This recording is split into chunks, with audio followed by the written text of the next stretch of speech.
proposta do Orçamento Geral do Estado para 2025 prevê crescimento de 4,14% e aumento de salário na função pública de 25%. Mais de 300 mil pessoas vivem com VIH-Sida em Angola. O número de pessoas a abandonar o tratamento é preocupante.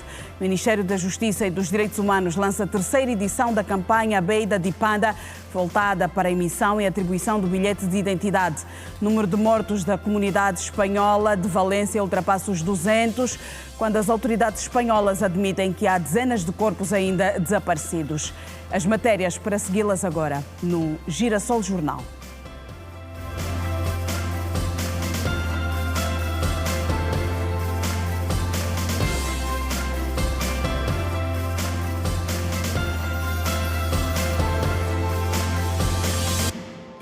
Muito boa noite. Manuel Lomé, até ontem governador da capital do país, e agora o novo ministro do Interior. A população espera do novo ministro a valorização e a dignificação dos oficiais, bem como maior atenção à delinquência do cancro dos bairros.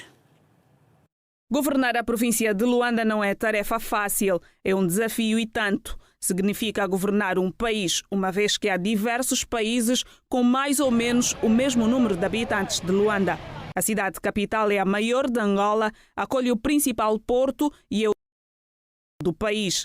Quem os diz são os munícipes de Luanda, que veem resultados no trabalho desenvolvido até aqui por Manuel Lomé, concretamente em aspectos como a mobilidade e o reordenamento do comércio. Quando ao ministro do Interior, nós só desejamos que possa cumprir com todo o êxito a sua missão, assim como cumpriu a nível da província de Luanda, o possa fazer também a nível, portanto, do Ministério do Interior. São tarefas difíceis, mas sabemos que quando os homens querem, podem ter resultados positivos. Enquanto ele era governador, por acaso vimos o benefício do seu trabalho, principalmente aí no Calemba 2, que as pessoas não podiam passar, os carros não podiam passar, era a gente a vender na estrada, mas tudo ficou limpo. Então, essa mesma sabedoria eu peço a Deus que lhe dê por esse novo mandato. Primeiramente, vou dar os parabéns ao novo ministro do Interior. O trabalho que ele fez como governador de Luanda foi bom.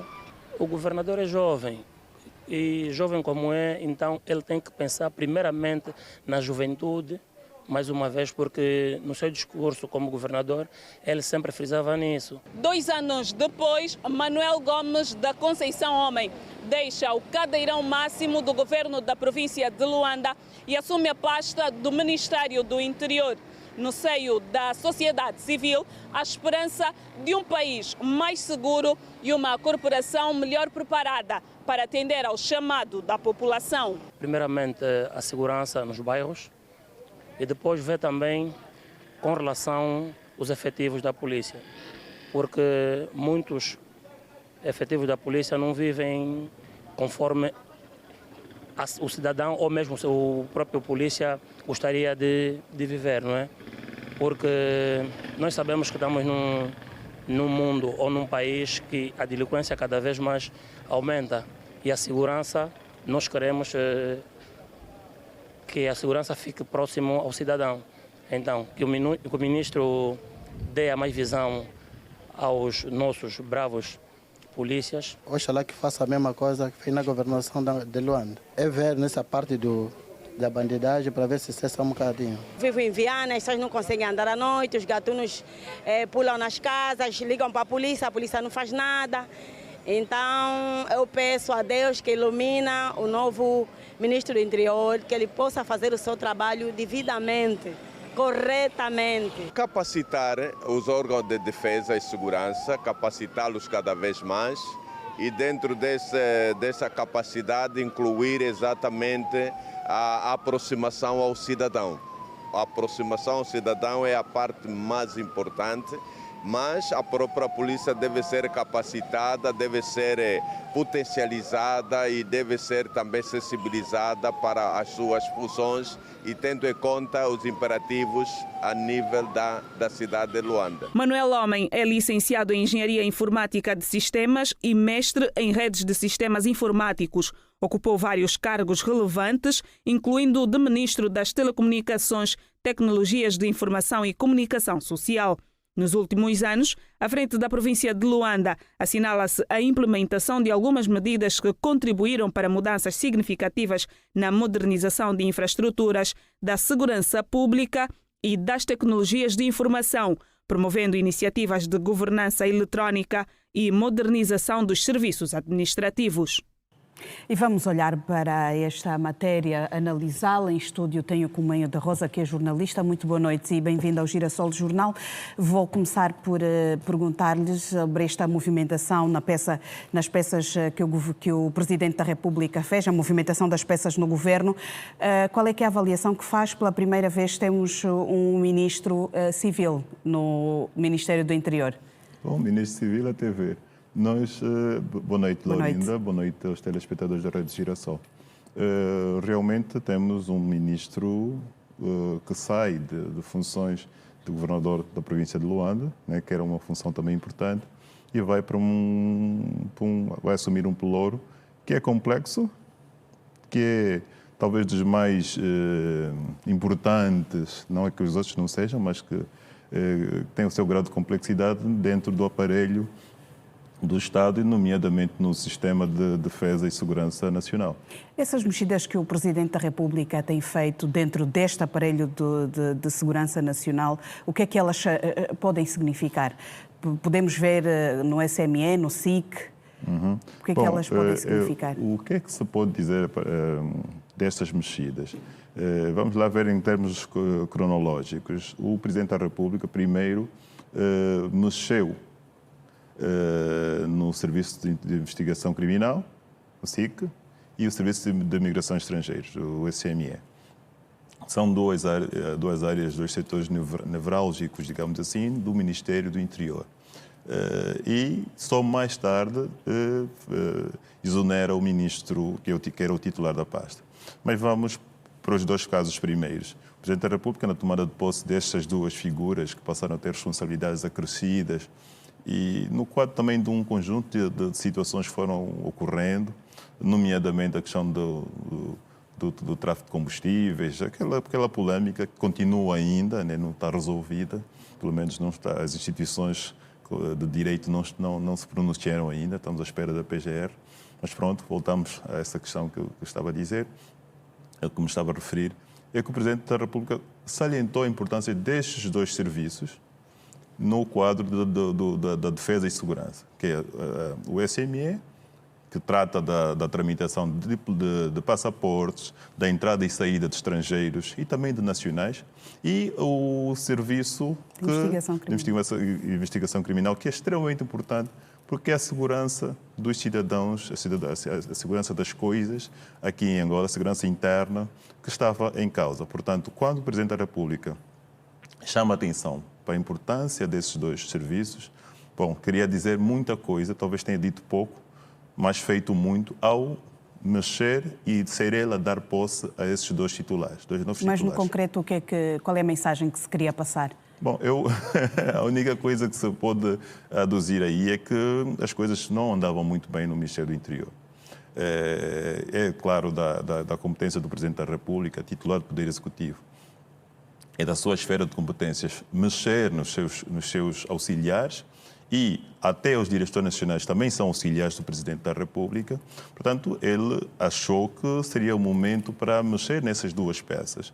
E logo a seguir, depois de operar a troca de pastas entre os novos e os anteriores titulares desses dois serviços, então deu-se a exoneração do titular do Ministério do Interior. Fala-se que isso poderá ter a ver também com a aprovação da Lei de Segurança Nacional. Também é da mesma opinião ou acha que não tem absolutamente nada a ver aqui águas separadas?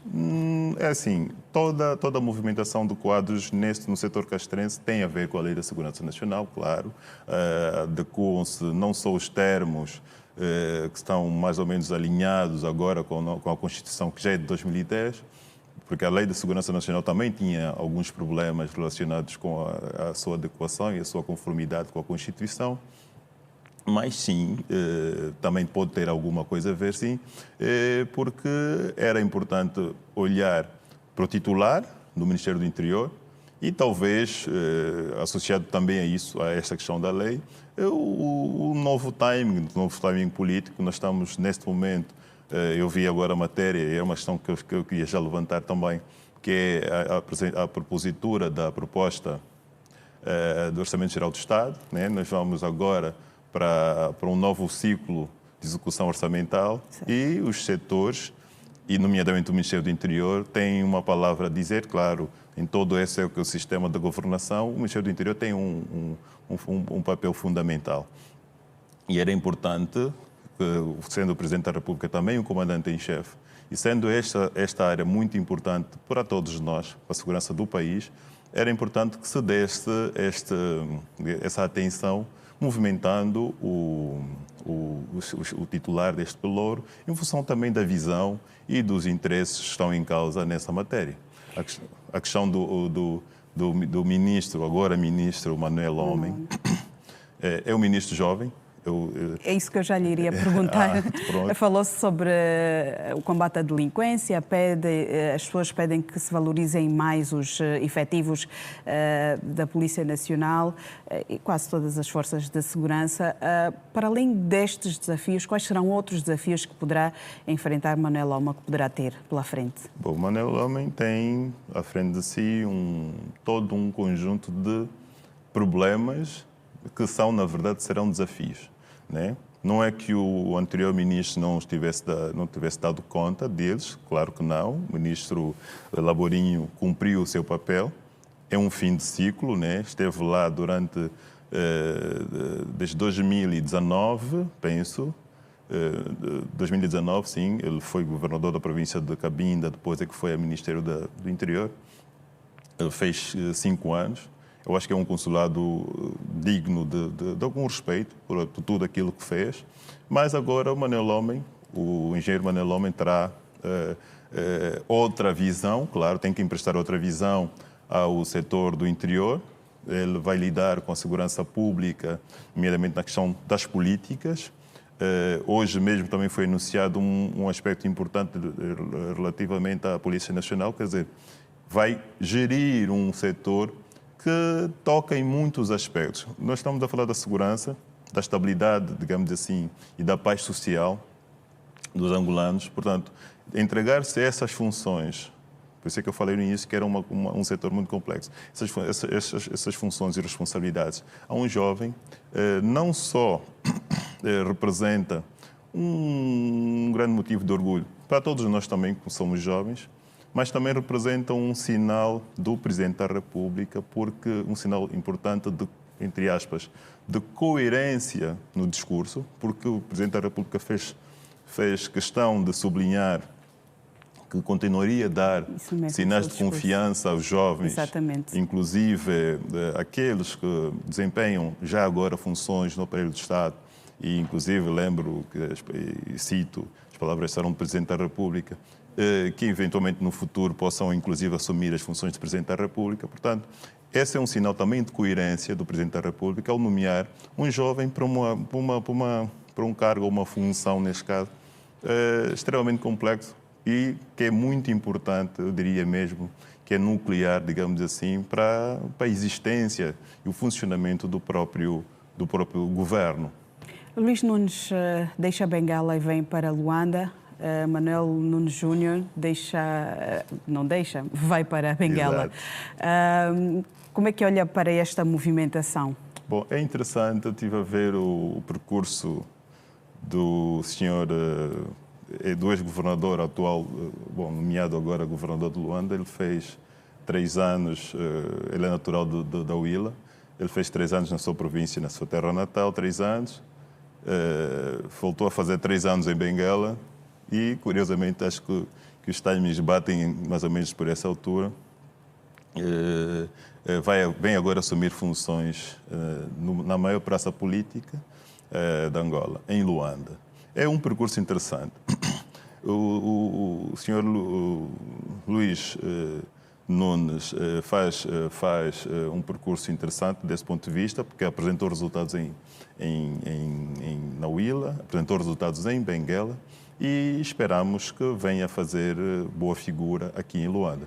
Eu acho que será, do ponto de vista da sua folha de serviços, talvez a melhor aposta, né, em termos de capacidade de entrega de resultados que o Presidente terá feito nos últimos anos da sua governação, diria.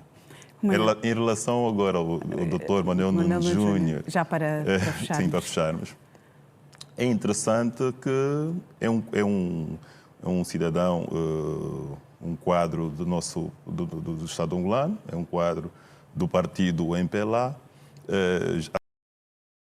importantes, foi ministro do Planeamento, foi antes vice-ministro das Finanças, antes de assumir as funções de coordenador, ministro de Estado para a Coordenação Económica, que foi as funções mais relevantes que ele assumiu até bem pouco tempo. E hoje as pessoas, claro, perguntavam por ele, onde andaria o Dr. Manuel Nunes Júnior. É nomeado para governar a província de Benguela, funções que nunca exerceu durante toda essa trajetória enquanto servidor público, nunca foi governador de uma província, foi ministro, como disse, foi vice-ministro, mas vamos lá agora ver o que é que nos poderá proporcionar como governador da província em que nasceu. Vou agradecer a sua presença, muito obrigada por cá estar. Obrigado, e ajudar-nos também a olhar para esta nova composição do governo. Vamos aqui em estúdios continuar com outras matérias. Mais de 50 expositores concentrados no mercado da Mabunda, distrito urbano da Samba, onde decorre a segunda edição da Feira das Comunidades, que tem como objetivo promover a agricultura e incentivar o comércio dos produtos do campo, a par de fortalecimento da economia nas comunidades rurais, que inclui comunidades pescatórias. A feira decorre até ao próximo dia 3 de novembro em 7 municípios da província de Luanda. A segunda edição da Feira das Comunidades decorre de hoje até o dia 3 de novembro, no distrito urbano da Samba. A feira acontece simultaneamente em 7 municípios de Luanda. A organização é do Governo Provincial de Luanda e do Gabinete da Agricultura, Pecuária e Pescas. Para os feirantes, esta é uma oportunidade de mostrar o seu negócio. Nós fizemos sempre isso e quando é possível nós apresentamos os nossos produtos. Quando não é possível, então não apresentamos.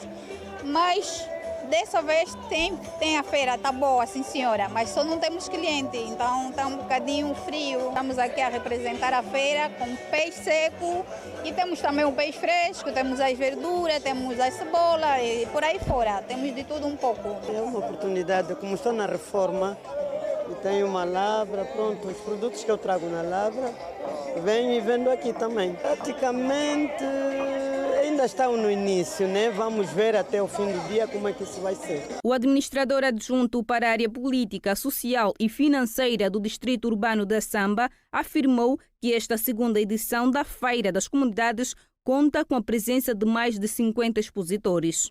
Esta é a segunda edição da Feira das Comunidades, portanto vem dentro daquele que é o programa de enrodamento do comércio do governo provincial, uma feira, um evento que visa, portanto, valorizar o comércio e aquele que é o nosso produto interno. Temos neste certame cerca de 52 bancadas, com artigos do campo, com arte, com cultura e muita restauração. A feira acontece no quadro do Programa de Reordenamento do Comércio. Este é um programa que acontece de forma quinzenal. O administrador do mercado da Mabunda, onde decorre a feira, disse que este evento é uma forma de mudar o olhar que a população tem sobre o mercado. Está a ser um dia muito produtivo. É a primeira vez que se realiza no interior do mercado da Mabunda uma feira do gênero, porque noutra hora o mercado era visto como um mercado de muita confusão e cheio de delinquência e saneamento péssimo. E hoje, graças a Deus, as nossas comerciantes com uma educação através do diálogo, é importante dialogar. Já tivemos atritos no passado, também foi matérias televisivas, mas hoje, graças a Deus, com diálogo e também com o trabalho que os repórteres foram fazendo, a administração do mercado e junto dos comerciantes conseguimos dar esse resultado. O mercado da Mabunda arrecada diariamente um valor de 200 a 350 mil kwanzas. dinheiro este que serve para melhorar a condição das vendedeiras. Nós melhoramos a questão do próprio saneamento. O mercado da Mabunda tem funcionários que no passado não tinham. E o que nós encontrávamos eram funcionários que ganhavam 15 mil kwanza. Hoje estão a ganhar um salário justo. E independente de outros mercados, nós estamos a pagar melhor. A nível da energia, não tínhamos energia elétrica no mercado. E hoje, graças a Deus, sendo o mercado do peixe, recuperamos também a corrente elétrica. A nível da conservação do pescado, tínhamos 2 contentores frigoríficos parados. Também conseguimos recuperar o contentor frigorífico e também a comunicação social pode visitar. A nível da mobilidade, conseguimos, a nível do mercado, fazer a compra de 2 motorizadas cupapatas para fazer a recolha. Anteriormente, as pessoas recolhiam lixo com carro de mão de madeira. Não sei se conseguem ver aqueles carros de mão. Era desumano. E hoje temos estas questões todas conservadas. Agora começamos com a construção dirigida das barracas das nossas vendedeiras. A feira acontece no distrito urbano da Samba, no mercado da Mabunda, em Luanda, e ficará por lá durante 3 dias e encerra no domingo. Serviços públicos e qualidade. Tem, parece, mais de 6 caixas. Só uma é que está a funcionar, isso não é normal. Motivos que geram descontentamento e insatisfação. Que tipo de sistema é esse? Você estão todo o tempo a atualizar dados, a atualizar sistemas traz de sistema, mas o sistema nunca se sistematiza. Sistemas tecnológicos e as constantes falhas. Não entendi o porquê que todas as áreas estão assim. Até mesmo lojas de telecomunicações como Unitel também não tem sistema. A falta de sistema é prejudicial ao cliente, mas de igual modo é prejudicial também às instituições financeiras, porque um dia sem sistema financeiro dentro do banco prejudica e há percas financeiras do banco. Retrato. Reportagem da semana. O Ministério da Justiça e dos Direitos Humanos lançou nesta sexta-feira a 3ª edição da campanha Beida de Panda, voltada para a emissão e atribuição do bilhete de identidade. A iniciativa acompanha o recente programa de universalização do bilhete de identidade aprovado pelo Conselho de Ministros, que visa garantir a todos os cidadãos o acesso facilitado ao documento.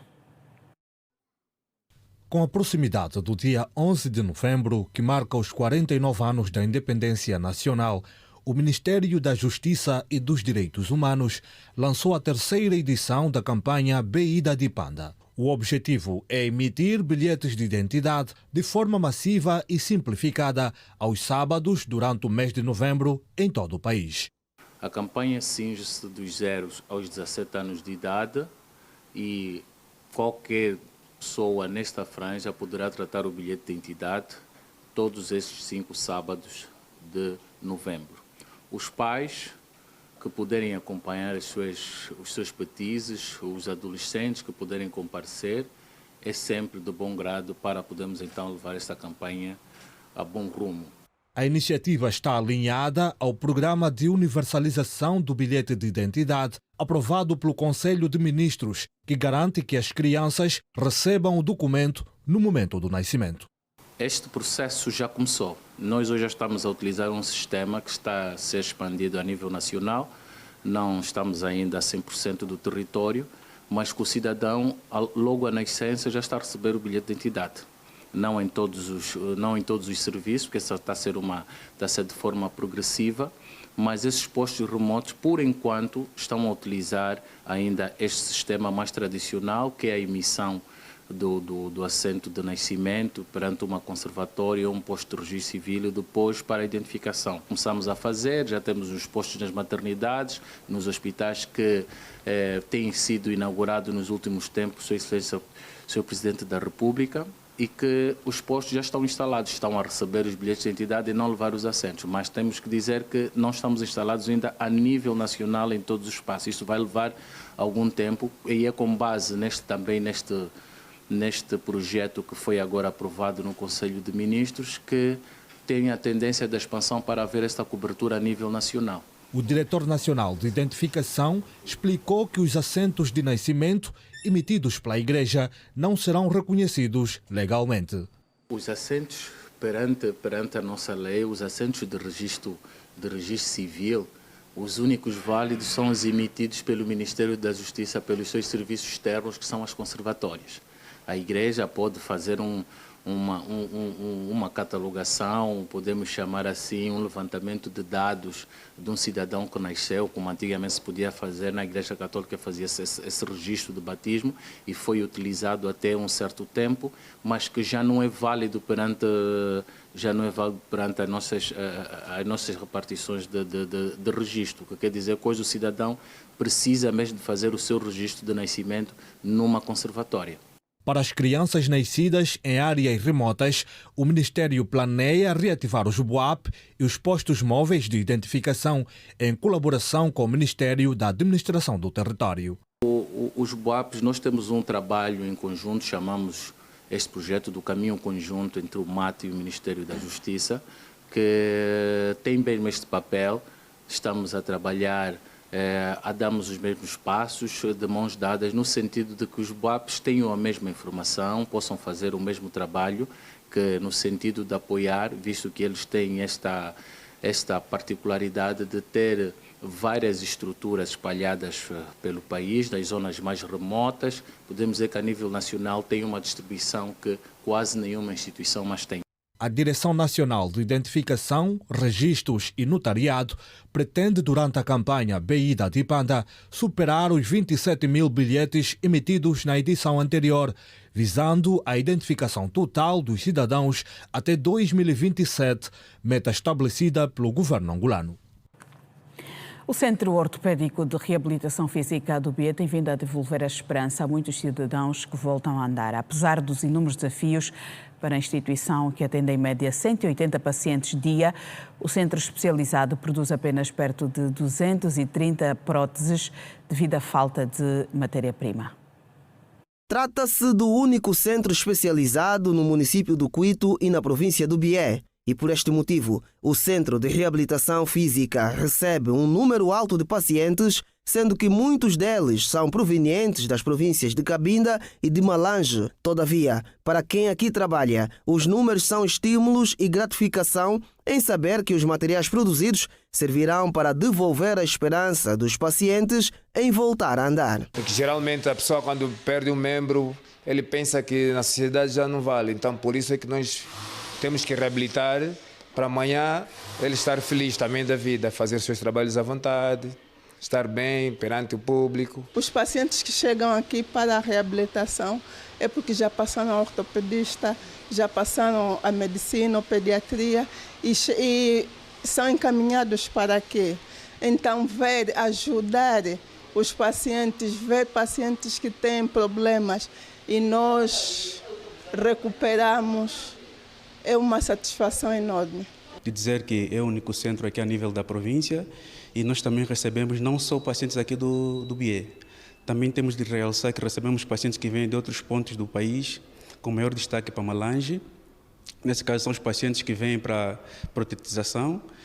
Eles são referenciados pelos antigos combatentes de Malange. Também temos recebido pacientes que vêm de Cabinda e outros pacientes que vêm aqui ao nosso centro de forma isolada, das províncias da Ilunda, Norte e Sul e de todos os pontos do país. A empatia entre o médico e o paciente, segundo o diretor-geral do Centro Ortopédico, Amândio Maleng, tem sido determinante para a recuperação do paciente. Bernardo é só um dos exemplos de superação que é feito aqui no Centro Ortopédico no Cuito, província do Bié. Bernardo veio numa cadeira de rodas e hoje já consegue dar vários passos. Saí de Luanda na cadeira de roda. Estou aqui, é de louvar, porque não conseguia mesmo andar, não mexia os pés, nem nada. Até aqui agora consigo andar. É mesmo de louvar, estão a trabalhar muito bem. E muitos dos pacientes que vêm aqui à nossa instituição já vêm por processos patológicos muito prolongados. Ou seja, que aquilo que tem a ver com a esperança já está um pouquinho beliscada. Então temos tido aquele cuidado de não matar aquele pouquinho de esperança que ele ainda traz aqui, de formas que, tão logo ele sai aqui da nossa instituição, procuramos devolvê-lo da melhor maneira possível para o seio familiar e para a sua comunidade. Dentre os vários desafios do Centro Ortopédico do BIE, destaque para a média diária de atendimento que ronda os 180 pacientes e a produção escassa de próteses ao longo do ano. Nós temos uma média de mais ou menos que ronda entre fisioterapia e ortoprotesia que vai de 150 a 180 pacientes por dia. Temos um número de 223 próteses feitas aqui até ao longo do ano, 379 orteses feitas. Mas com maior realce nas amputações tem mais a ver com as amputações transtibiais em maior número em comparação com as amputações transfemorais e as amputações do membro superior numa escala muito reduzida. O centro especializado conta apenas com 39 profissionais. Mais de 300 mil pessoas em Angola vivem com o VIH-Sida. Entretanto, é grande o número de portadores que abandonaram o tratamento como consequência do estigma e do preconceito. Os dados foram avançados no encontro de lançamento do estudo do Índice de Estigma e Discriminação, que reuniu organizações de luta contra a doença e organismos das Nações Unidas no país. A meta é que até 2030 o VIH-Sida deixa de ser um problema de saúde pública no país. Uma meta que está longe de ser alcançada, no entender da diretora da ONU-SIDA em Angola. É uma meta que vai assegurar que todas as pessoas podem viver com dignidade, com uma boa saúde, observando todos os direitos humanos. Estamos no caminho, mas temos muito por fazer ainda. Assim que toca todos os setores, todos os ministérios, sociedade civil, igrejas, todos a trabalhar em conjunto para poder avançar como se diz, acelerar para poder alcançar a meta. Por outro lado, a NASO defende mais investimento e comprometimento com os projetos voltados à luta do VIH no país. Sobre as denúncias de redução de antirretrovirais, Francisco Simões, diretor executivo da organização, avançou que o problema já está ultrapassado. Se continuamos a andar do jeito que estamos a andar, com pouca cooperação, dificilmente vamos conseguir atingir a estas metas. Acima de tudo, é preciso investir, estamos a falar de recursos financeiros. Muito pouco e insuficiente para aquilo que se pode responder e, se queremos atingir essas metas, temos que investir. A taxa de prevalência do VIH no país é de 2%. Entretanto, a grande preocupação tem a ver com o abandono do tratamento por estigma e discriminação. Corresponde a 320 mil pessoas vivendo com VIH. Destas 320 mil pessoas vivendo com VIH, 50% da população adulta está em tratamento, onde conseguimos identificar também 27% das crianças vivendo com VIH em tratamento. No caso concreto, conseguimos dizer que, em relação às crianças, a taxa de transmissão das crianças acaba sendo de 13%. O estigma e discriminação tem sido um dos motivos na qual as pessoas têm estado a abandonar o tratamento. E aqui o perigo é que muitas das vezes o estigma e discriminação das pessoas vivendo com VIH começa na família, começa na comunidade. 1.233 é o número de amostras escolhidas para o estudo do nível de estigma e discriminação por que passam as pessoas que vivem com VIH. O documento vai permitir criar políticas concretas de seguimento do problema. Nas províncias, quase todas tinham informações semelhantes, mas o Kwanza Norte mostrou um número de estigmatização muito elevado.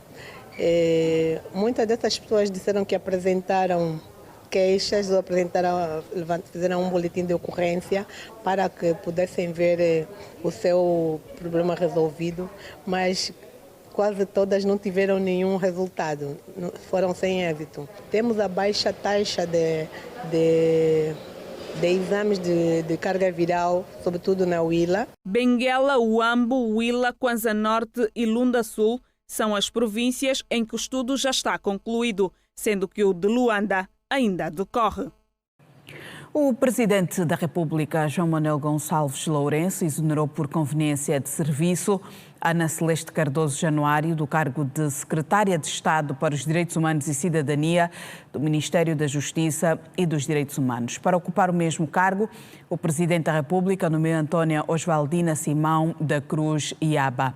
Noutro decreto, e depois de ouvido o Conselho de Segurança Nacional, o Presidente da República exonerou o brigadeiro Daniel Raimundo Saviemba do cargo de chefe adjunto da Direção Principal de Operações do Estado-Maior-General das Forças Armadas Angolanas. Na sequência, o brigadeiro Daniel Raimundo Saviemba foi nomeado para o cargo de segundo comandante do Mecanismo de Verificação REDOC para a pacificação da região leste da República Democrática do Congo. O presidente do maior partido na oposição, Adalberto Costa Júnior, realizou nesta sexta-feira no município de Viana uma jornada de proximidade. A atividade estendeu-se a todos os municípios de Luanda com o objetivo de auscultar e de manter uma maior proximidade com os militantes e simpatizantes do Galo Negro.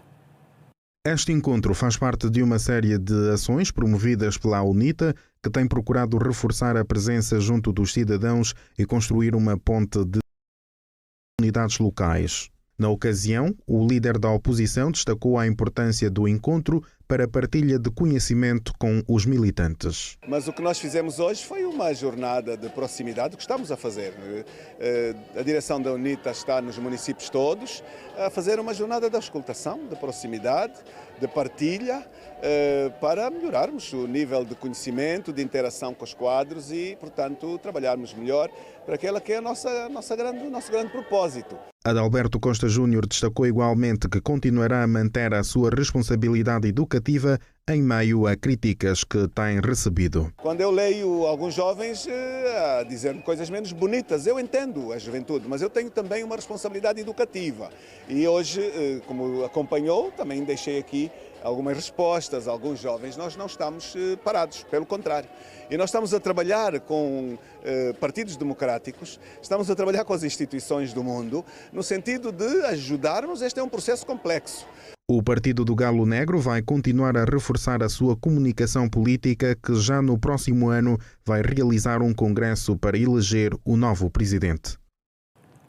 E vamos fazer uma curta pausa. Daqui a pouco vamos olhar para o Orçamento Geral do Estado, que deu entrada já na Assembleia Nacional e que prevê um crescimento de 4,14% em 2025.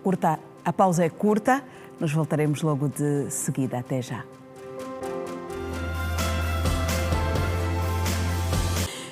A proposta do Orçamento Geral do Estado referente ao exercício económico de 2025, entregue oficialmente nesta quinta-feira à Assembleia Nacional, prevê um crescimento de 4,14% da economia e de 5,15% no setor não petrolífero. A necessidade bruta de financiamento para 2025 está avaliada em mais de 14 bilhões de kwanzas, o que corresponde a 16,32% do PIB e 43% do valor total do OGE.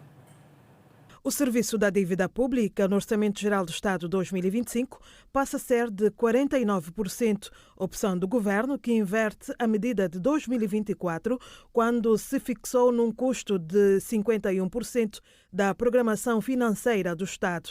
A informação foi avançada nesta sexta-feira pela Ministra das Finanças, Vera Daves de Souza, durante uma conferência de imprensa onde foram apresentadas as grandes opções de governação para 2025. Entre as prioridades estão os programas do Governo alinhados ao Plano de Desenvolvimento Nacional e Segurança Alimentar, que, segundo a Ministra das Finanças, visa fortalecer a produção nacional. Entendemos que é necessário colocar mais comida na mesa das pessoas a um preço mais acessível para todos, e isso só é possível estruturalmente com o aumento da produção. Por isso, implementaremos um conjunto de planos e ações que incentivem e apoiem a agricultura familiar e sustentável. Programa de fomento da produção agropecuária é um dos eixos do OGE, terá um forte reforço de verba. Prevemos dedicar 403,4 mil milhões de kwanzas. Queremos também continuar a dar uma componente forte que é a proteção dos mais vulneráveis.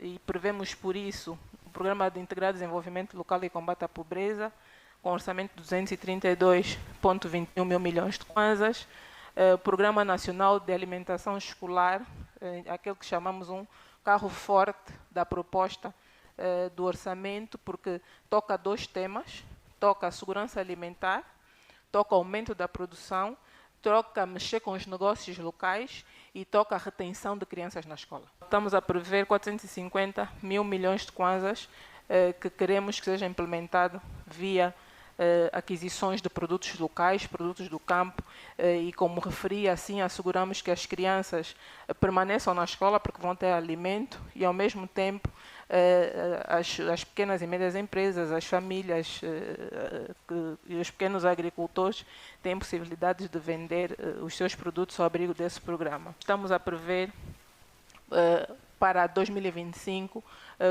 fazer aumentos dos salários da função pública em cerca de 25%.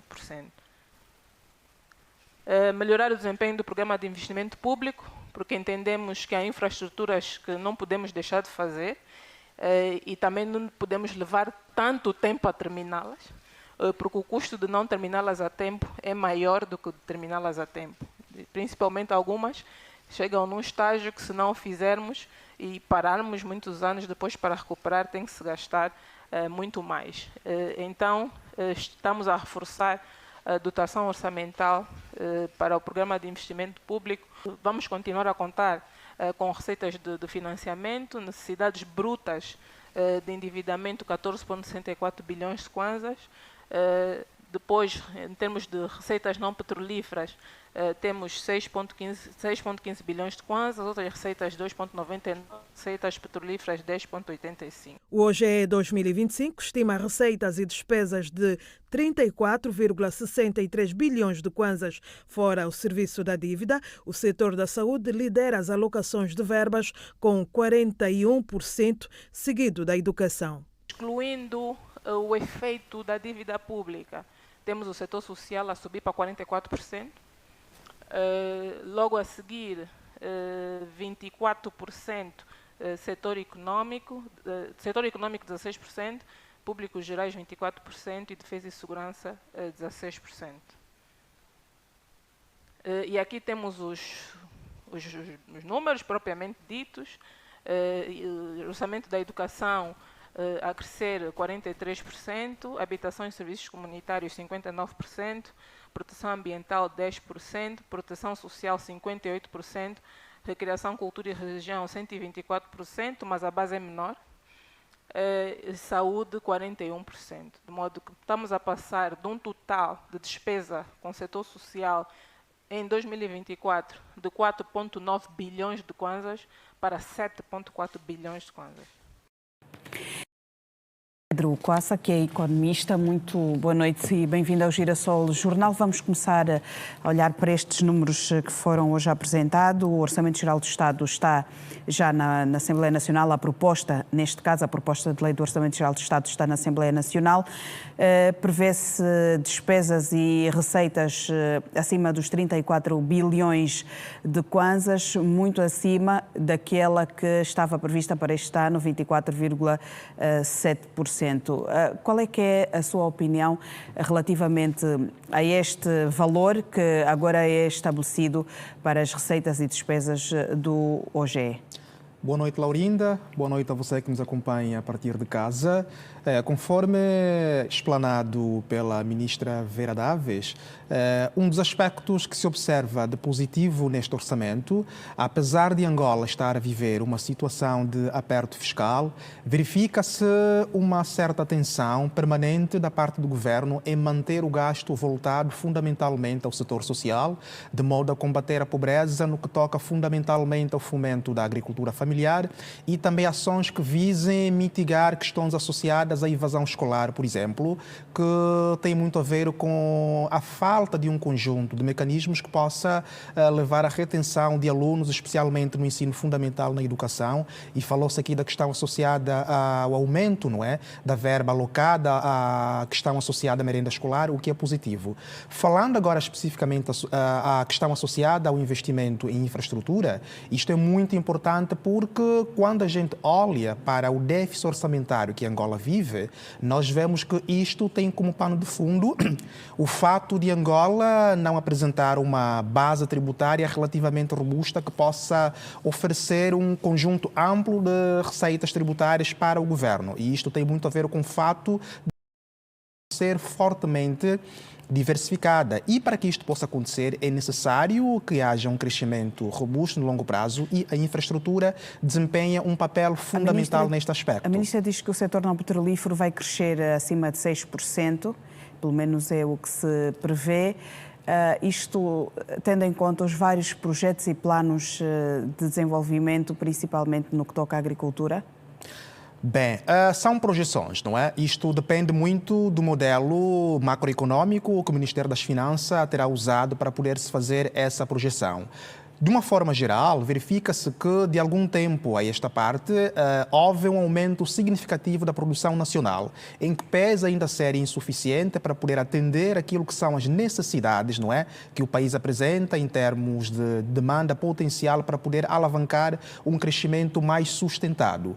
No entanto, penso que é possível, sim, que se alcance este crescimento, contanto que continue-se a trabalhar no sentido de se adotar um conjunto de políticas públicas voltadas fundamentalmente à vertente fiscal, não é, que possa estimular e melhorar o ambiente de negócios, tendo em conta que quando se fala de uma economia de mercado, questões associadas ao ecossistema macroeconômico é fundamental para poder se promover mais negócios e, consequentemente, empregos e geração de renda. Há aqui uma questão que também a ministra esteve hoje a falar na sua explanação, que tem a ver com a carga fiscal nas operações de pequena dimensão, que tem a ver com a agricultura familiar. A ministra diz que é de cerca de 25% e sublinhou que o governo está a fazer ajustamentos no sentido de que baixe até 10%. O que é que isso poderá significar? A concretizar-se esta medida será positivo para os empresários, tendo em conta que a tributação pode distorcer o ambiente macroeconômico. Quando um país apresenta um crescimento lento ou um crescimento abaixo do seu crescimento potencial e, consequentemente ou paralelamente, apresentar uma carga tributária alta, isto é, a proporção dos impostos face àquilo que o país é capaz de produzir, isto pode matar um conjunto de setores da economia. Portanto, a tributação é sempre uma política a um nível internacional que tem de ser muito bem pensada para que não tenha efeitos contrários. Inicialmente, quando um governo eleva os impostos, pensa sempre em aumentar o seu recolhimento tributário. No entanto, há um conjunto amplo de literatura no campo da economia que demonstra que, num certo ponto, isto pode ter efeitos negativos para a economia. E a economia angolana, em determinados setores, sim. Nós ainda vivemos uma carga tributária relativamente alta. Isto depende muito também do quadro macroeconômico. No momento em que a inflação é alta,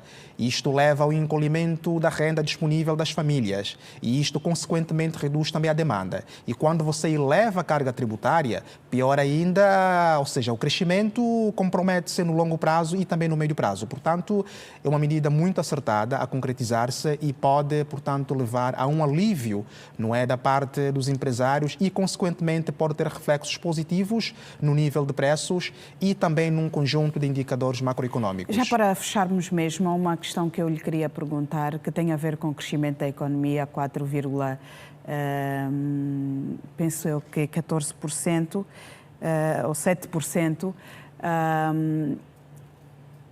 Como é que nós poderemos olhar para este crescimento?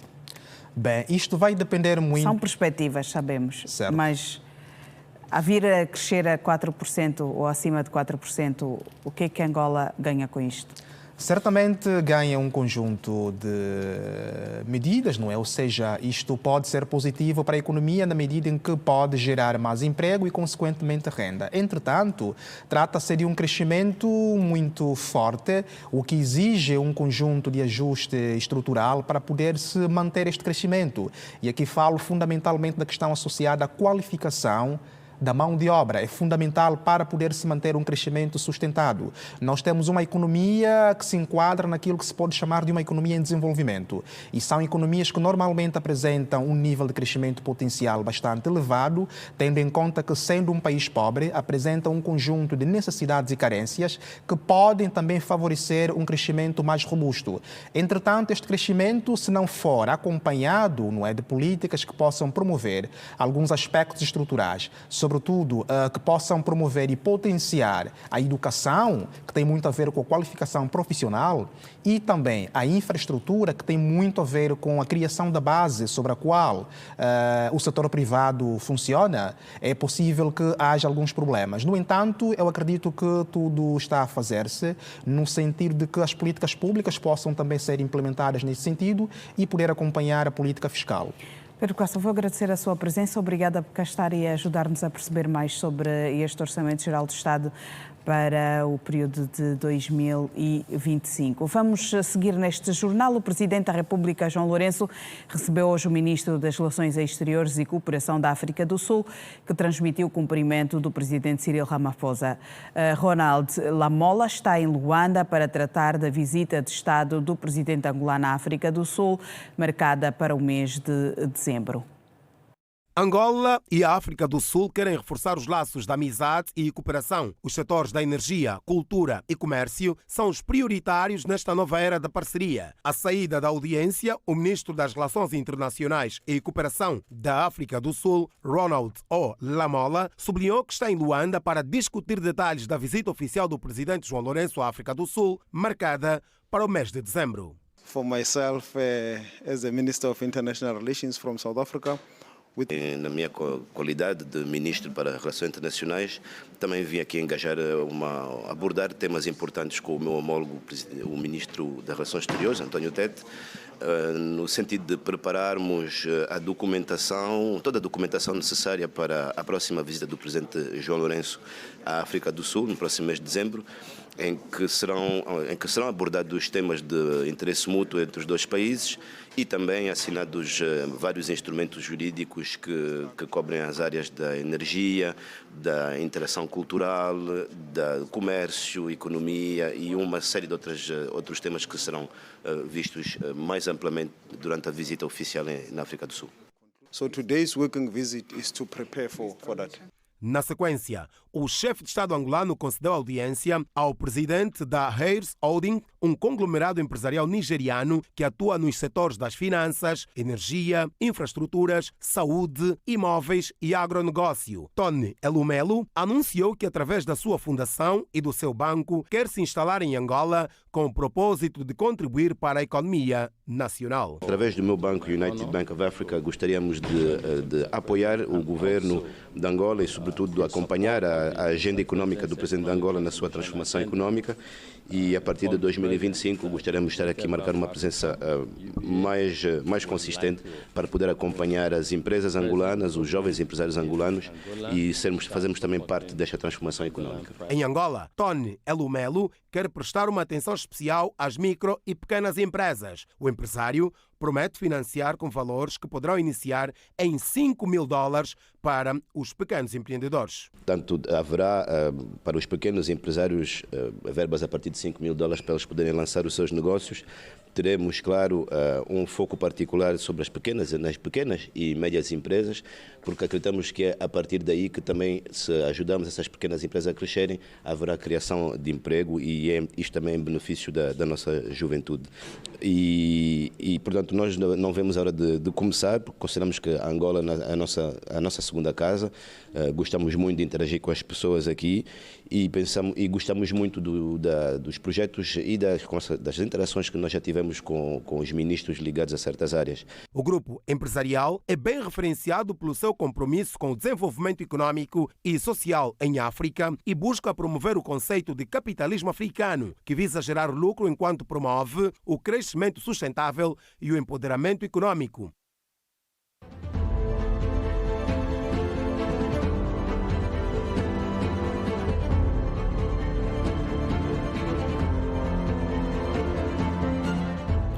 Quando os norte-americanos votarem no dia 5 de novembro, e muitos já o fizeram por voto antecipado, não estão a eleger diretamente o presidente. Os eleitores norte-americanos votam em lista de eleitores que, por sua vez, vão eleger o presidente e vice-presidente a 17 de dezembro. Os eleitores de todos os 50 estados e do Distrito de Colômbia, onde se situa Washington, constituem o chamado colégio eleitoral que decidirá quem é a senhora ou o senhor que se segue na sala oval.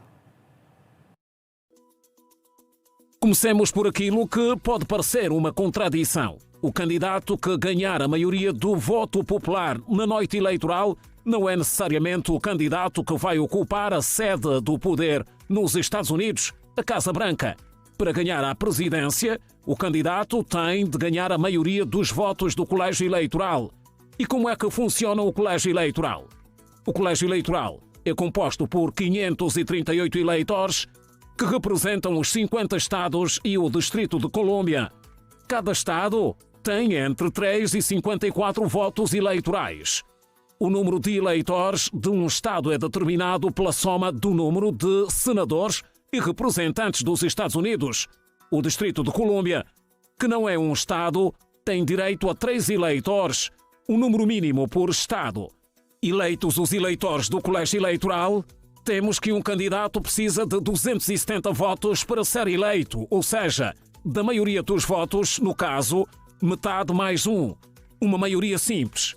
Em 48 estados e no Distrito de Colômbia, todos os votos eleitorais são concedidos ao candidato que ganha a pluralidade de votos populares naquele estado. Simplificando, o vencedor fica com tudo. Nos estados de Maine e Nebraska é um pouco diferente. Os votos são contabilizados por distrito. Formando o colégio eleitoral, os eleitores votam separadamente para presidente e vice-presidente. A votação acontecerá em 17 de dezembro. Os resultados do colégio eleitoral são contados e certificados numa sessão conjunta do Congresso em 6 de janeiro. A contagem faz-se na Câmara dos Representantes e é presidida pelo Presidente do Senado, que é, por inerência de funções, vice-presidente. Garantida a maioria dos votos, cabe ao vice-presidente anunciar oficialmente os nomes de quem foi eleito presidente e vice-presidente. Veja o caso de Kamala Harris. Será ela que anunciará como vice-presidente quem será o próximo inquilino da Casa Branca. Já percebeu? Se for ela vencedora, será ela a anunciar a sua própria vitória como 47ª presidente dos Estados Unidos, a primeira mulher na história do país.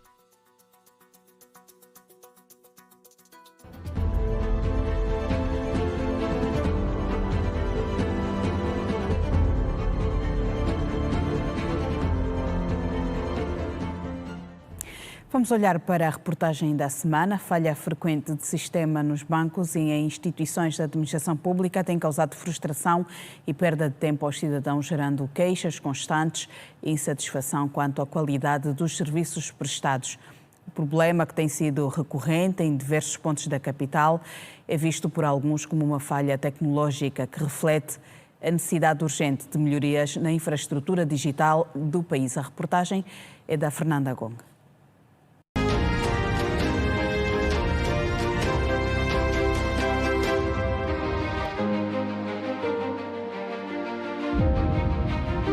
É complicado. Que tipo de sistema é esse? Você estão todo o tempo a atualizar dados, atualizar sistemas traz de sistema, mas o sistema nunca se sistematiza. Para muitos angolanos que necessitam de serviços bancários ou precisam realizar trâmites administrativos nas instituições públicas, a frase "estamos sem sistema" já se tornou corriqueira. A falta de agilidade na prestação de serviços essenciais, como operações bancárias e solicitações de documentos, tem gerado descontentamento entre os utentes. Muitos dizem que a situação não apenas lhes causa perda de tempo, mas também uma sensação de frustração. Se a senhora vê aqui onde a gente está, tem parece mais de 6 caixas e só uma é que está a funcionar. Isso não é normal, isso não se aceita. Nós estamos no centro da cidade. Estamos aqui num terminal com quase 10 caixas e só uma ou duas a funcionar. Mesmo assim, Viana, a área da administração, desde a semana passada não tem sistema. Não sei o que está a passar, estão a trocar ou estão a trocar o sistema, sei como, ninguém consegue entender. Já se fala do Angosat, já se fala de outra rede, mas até agora não se sabe por que está a se passar sempre esses problemas do sistema, principalmente ao final do mês. Um cidadão ouvido pela nossa reportagem desabafou. Há uma semana que eu venho à procura de poder tratar a situação do meu documento a verbar, mas que onde eu vou não há sistemas e o que não entendi é o porquê que todas as áreas estão assim.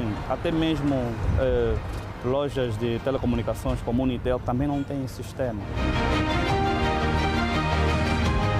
Esse sentimento de que a falta de sistema poderia estar ligada a uma eventual má-fé por parte de alguns funcionários é uma percepção compartilhada por alguns entrevistados que acreditam que o problema afeta diretamente a imagem das instituições perante a população. O destacamento que o banco já ganhou, então deveriam lhe dar mais condições, porque somos nós que demos esse nome ao banco que ele é hoje.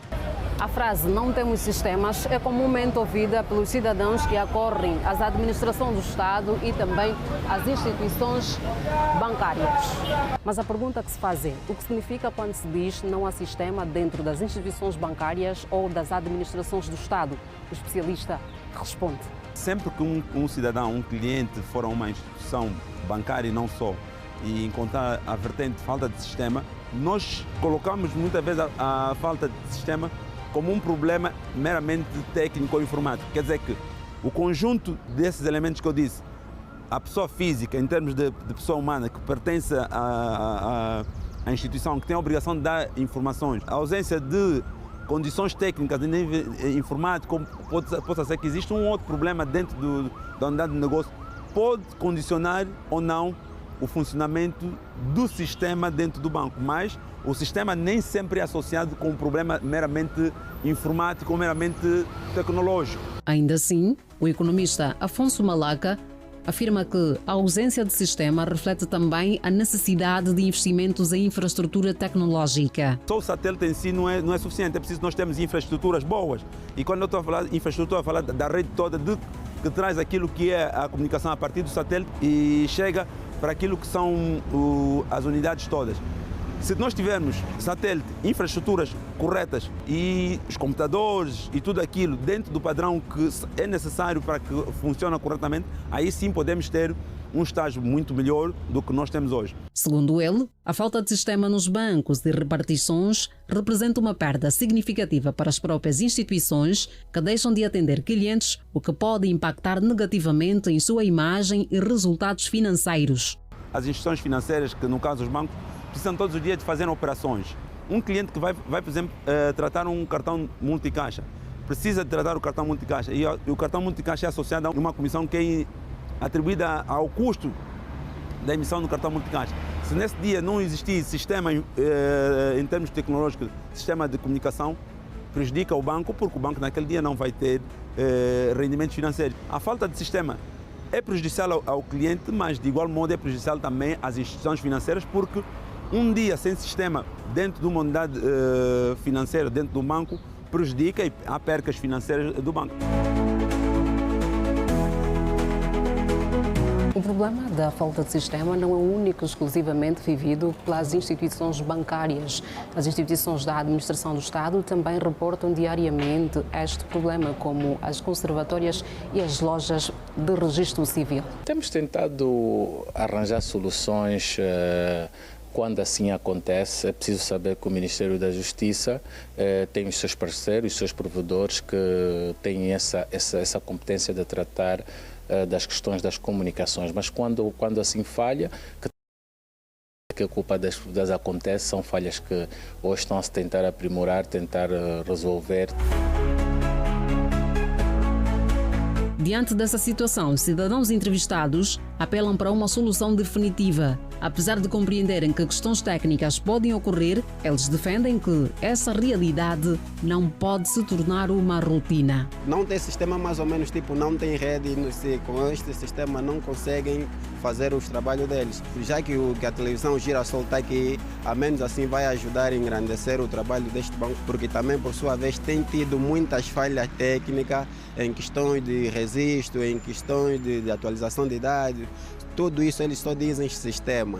Em remate final, o que é que nós precisamos para definitivamente resolvermos ou reduzirmos, minimamente esse problema de sistema?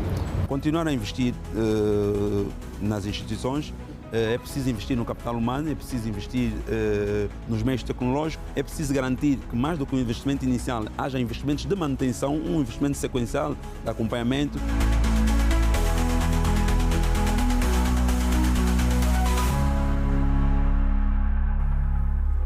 A reportagem da semana levar-nos para mais uma curta pausa. Já voltamos.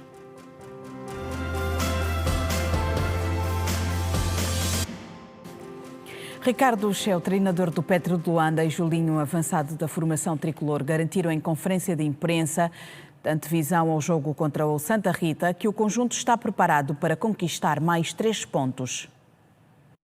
Os petrolíferos são os principais favoritos à conquista de mais 3 pontos e os números não mentem. Só para ter uma noção, as duas equipas já se defrontaram por 12 vezes, onde o Petro de Luanda leva 11 vitórias contra uma do Santa Rita de Cássia. No lançamento do duelo que acontece neste sábado às 16 horas no estádio 11 de novembro, Ricardo Cheu, treinador dos tricolores, acredita que o jogo será difícil. É difícil porque estamos a falar de uma equipa que é só a terceira melhor defesa do campeonato. Portanto, diz bem da consistência da equipa. É uma equipa que defende muito bem, é uma equipa muito agressiva, que bateu o pé aos principais candidatos também e, portanto, sabemos que temos que estar muito em alerta em função daquilo que é o adversário que vamos apanhar.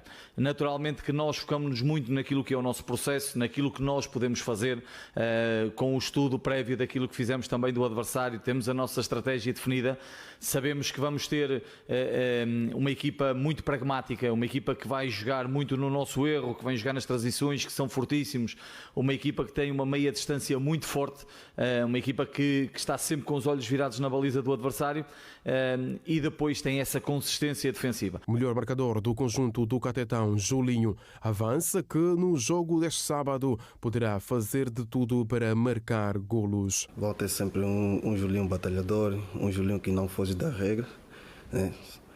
E um Julinho que vai fazer de tudo que é para voltar a marcar amanhã. Recordo que o Petro de Luanda é o líder do Girabola com 18 pontos, mais 12 que o Santa Rita na posição número 12. O programa Conexão estreou hoje aqui na Rede Girassol com uma energia extraordinária. Acompanhe os momentos de estreia neste jornal.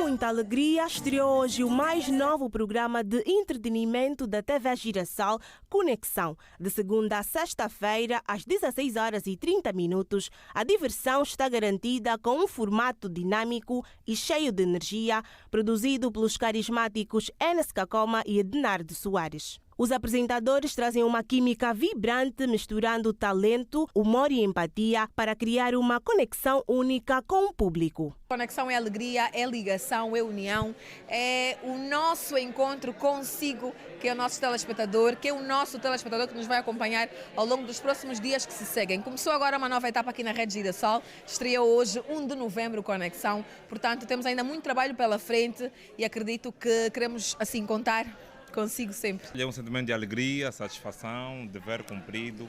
Confesso que do princípio, no decorrer dos ensaios, dava aquele nervosismo, porque, pronto, existem dois tipos de medo. O medo de não ter preparado e o medo da responsabilidade que nós, nesse caso eu, acabava de entregar para o público lá em casa. Mas no decorrer do programa me senti super confortável, porque estou aqui com uma excelente companhia, da Enes Kakoma. E pronto, aqui é só somar. Para a direção da TV Girassol, este programa representa um marco importante para a estação, fortalecendo o compromisso com a inovação e a proximidade com o público. Este é mais um conteúdo premium na nossa grelha. Como sabem, nós estamos num esforço permanente de preencher a grelha com conteúdos de interesse. O Conexão hoje mostrou que há jovens talentosos em Angola, há jovens com muito mérito, desde aqueles que aparecem à frente das câmaras até os que estão no backstage, o pessoal da regi, o pessoal da produção, o pessoal os editores, enfim. Nós temos uma equipa que tem todas as condições para fazer um excelente trabalho. O dia de hoje mostrou que nós devemos acreditar e apoiar. Esse é o nosso trabalho. Nós funcionamos como facilitadores e acredito que com espírito de grupo, com entrega, com organização, nós vamos conseguir fazer um excelente trabalho. Com conteúdo diversificado e envolvente, o novo programa busca atrair uma audiência fiel, oferecendo um espaço leve e divertido que se torna um verdadeiro ponto de encontro diário para toda a família. Prepare-se para se envolver, rir e se emocionar, porque este programa chega para definir o entretenimento das tardes. Segunda a sexta-feira, às 16h30, estaremos todos conectados. Obrigada pela sua atenção, continuação de uma boa noite, bom fim de semana, passe muito bem.